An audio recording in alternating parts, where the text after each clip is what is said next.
If your paycheck hits your account and still feels smaller than it should, you are not bad with money. You are just running into rules that most people were never taught. Taxes, inflation, debt, and investing all shape your life whether you understand them or not. First, taxes. Taxes are money collected by the government to pay for public systems like roads, schools, and emergency services. The reason your paycheck feels smaller than the salary number in your job offer is because income taxes get taken out before the money reaches you. There are other taxes too. Sales tax shows up when you buy things. Property tax affects homeowners and often renters indirectly. Capital gains tax can matter when investments rise and you sell. You do not need to memorize every rule, but you do need to know that gross pay and take-home pay are different worlds. Second, banks. A bank is not just a safe that stores your money until you come back. Banks take deposits, hold some cash, and lend a lot of the rest out. That is how they can pay you a little interest while charging borrowers much more.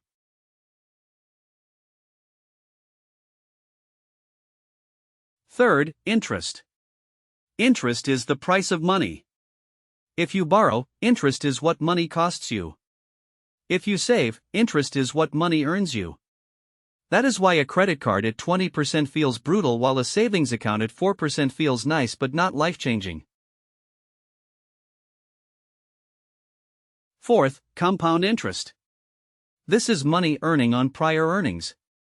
It is amazing when it helps you and terrible when it works against you. A small investment can snowball upward over time, but unpaid debt can snowball too. That is why high-interest debt is often the first fire to put out. Fifth, inflation. Inflation means prices rise over time, so the same dollars buy less.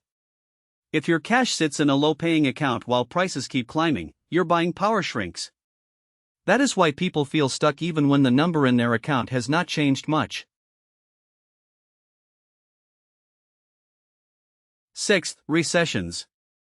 A recession is a broad slowdown in the economy. Hiring weakens, layoffs can rise, and households get cautious. It does not mean the world is ending, but it does mean stability matters more. That is why emergency savings matter before aggressive investing. Seventh, credit scores.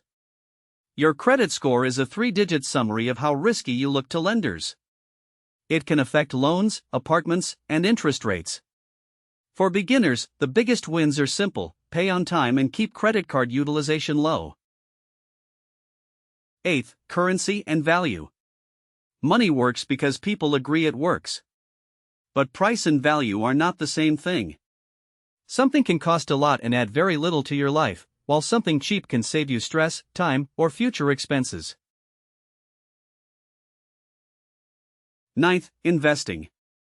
Investing is not the same thing as gambling on a hot stock because someone online sounded confident. Real investing means buying assets that can grow over time because real businesses create real profits. The beginner goal is not to be flashy. It is to be consistent.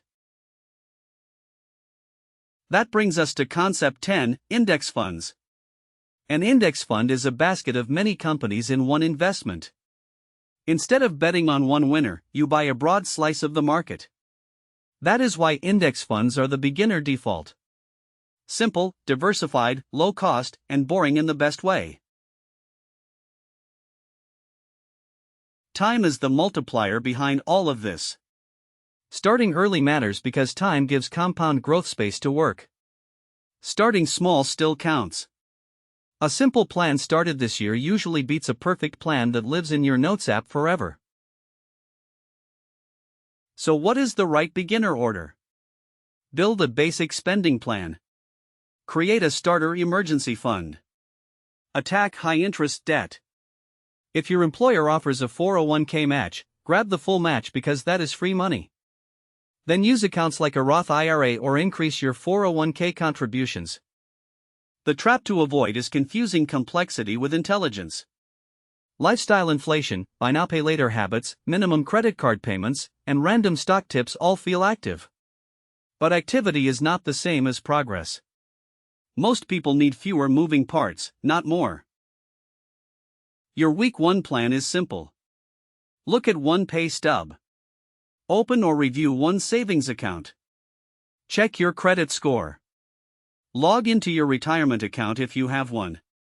Pick one fix and automate it instead of trying to change your whole life in a weekend. Once these concepts click, money stops feeling magical and starts feeling mechanical.